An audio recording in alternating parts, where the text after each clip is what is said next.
Hello everyone.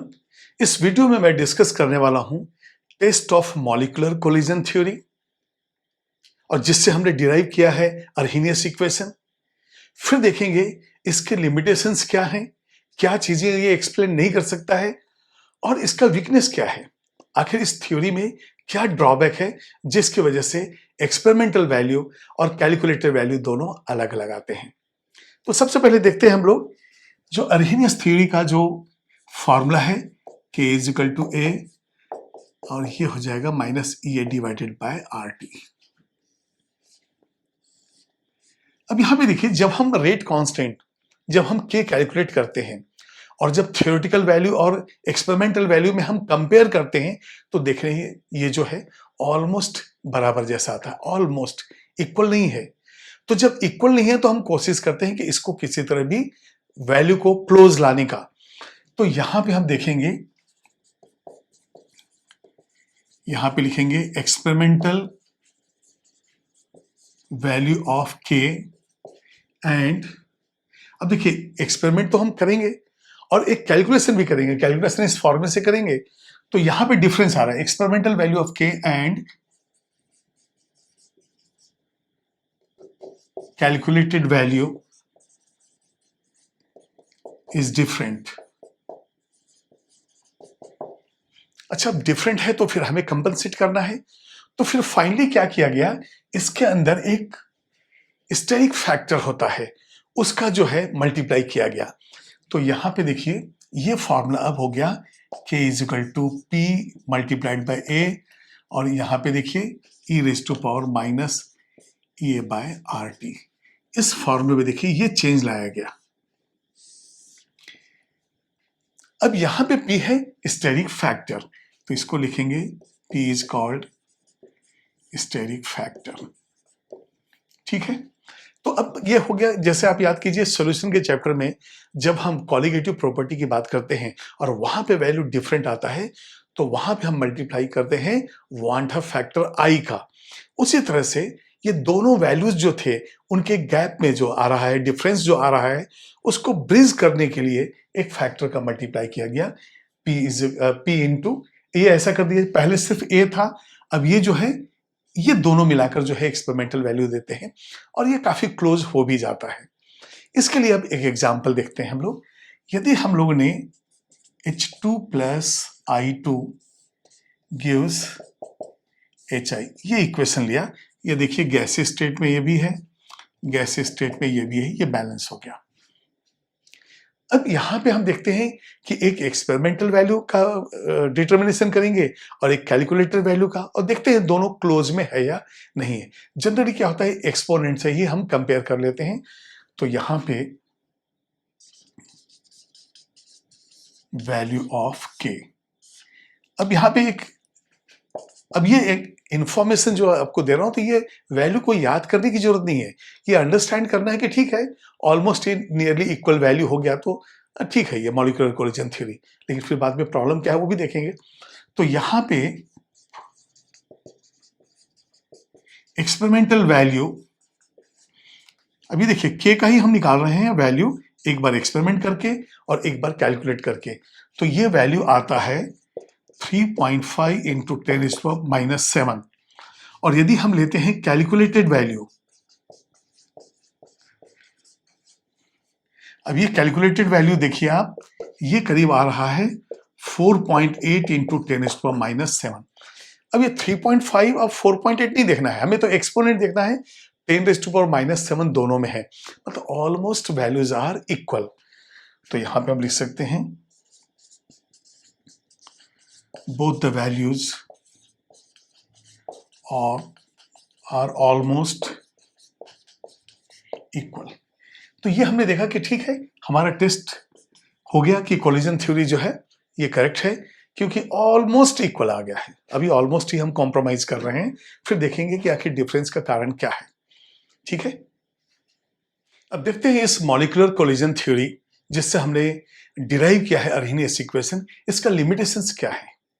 तो सबसे पहले देखें कि मॉलिक्यूलर कोलिजन थ्योरी जो है ये एक्सप्लेन नहीं कर पाता है यदि रिएक्शन वेरी फास्ट है। अब वेरी फास्ट में हम क्या लिख सकते हैं, एक चेन रिएक्शन जो बिल्कुल प्रोसीड हो रहा है हाई रेट से, तो यहां पे लिखेंगे लिमिटेशंस में, it could not explain very fast reactions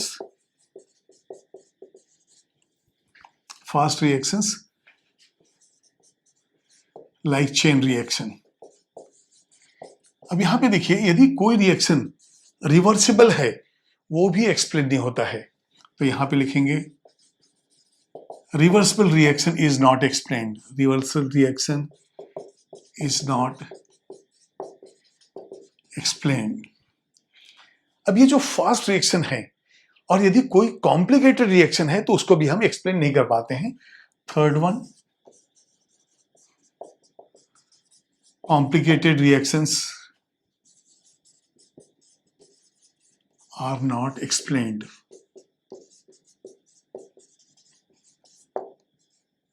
अब यहां पे देखिए, यदि हम इथिलीन का पॉलीमराइजेशन ले रहे हैं और हम कहें बायोमॉलिक्यूलर पॉलीमराइजेशन, बायोमॉलिक्यूलर पॉलीमराइजेशन, तो वो जो है रेट जो हम देखते हैं, जो एक्सपेरिमेंटल वैल्यू और कैलकुलेटेड वैल्यू, उस पर काफी डिफरेंस आता है।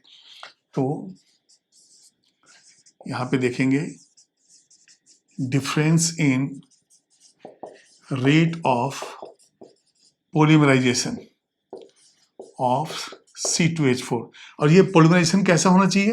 ये होना चाहिए बायोमॉलिक्यूलर पॉलीमराइजेशन। तो रेट में काफी डिफरेंस आ रहा है। तो ये सारी चीजें जो है ये लिमिटेशंस में हो गई। अब देखेंगे आखिर इसमें ऐसा क्या है, ये कौन सा ड्रॉबैक है जिसकी वजह से ये इस तरह से हो रहा है। चेंजेस काफी है। हमने जैसे पहले देखा है कि good agreement with the experiment and जो कैलकुलेटेड वैल्यू हो नियरली इक्वल है, तो उसमें हमने स्टेरिक फैक्टर का मल्टीप्लाई कर दिया, लेकिन वहां भी थोड़ा डिफरेंस था। तो यहां यदि फास्ट रिएक्शन हो तो बहुत ही मुश्किल है, रिवर्सिबल है, कॉम्प्लिकेटेड है। ये बायोमॉलिक्यूलर जो कोलिजन को हम एक्सप्लेन कर रहे हैं इसके अंदर, वो इसके रेट को, इसके रिवर्सिबल नेचर को एक्सप्लेन नहीं कर पा रहा है। इस थ्योरी में जो कैलकुलेटेड एक्सपेरिमेंटल वैल्यू का डिफरेंस आ रहा है और जो हमने लिमिटेशंस का डिस्कशन किया, आखिर वो ऐसा क्यों है? तो सबसे पहले देखिए, ये क्लासिकल मैकेनिक्स पे बेस्ड है, इसलिए हमें इसका मॉडिफिकेशन चाहिए। तो पहला point, it is based on classical mechanics, hence modification is required, hence modification is required। पहला लिमिटेशन ये हो जाएगा।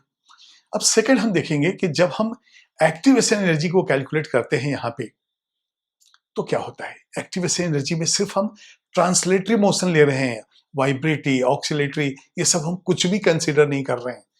तो यहां पे सेकंड हो गया, only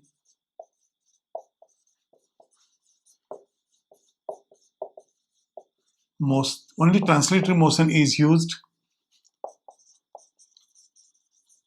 to calculate activation energy.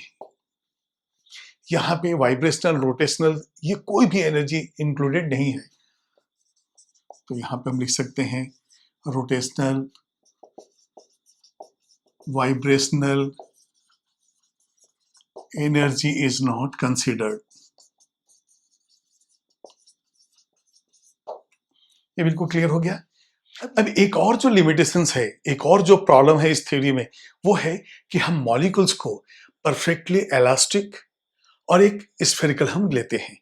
तो ये जो है इलास्टिक कोलिजन या परफेक्टली जो स्फेरिकल, ये सिर्फ हम आइडियल गैस के लिए ले सकते हैं। तो यहां पे perfectly elastic and spherical molecules are considered, spherical molecules are considered, which is valid for ideal gases। तो ये सारे लिमिटेशंस थे और उनके ये रीजंस थे जिसकी वजह से पूरे जो वैल्यूज होते हैं, चाहे वो कैलकुलेटेड हो चाहे वो थियोरेटिकल हो, वहां पे हमें डिफरेंस नजर आता है। है।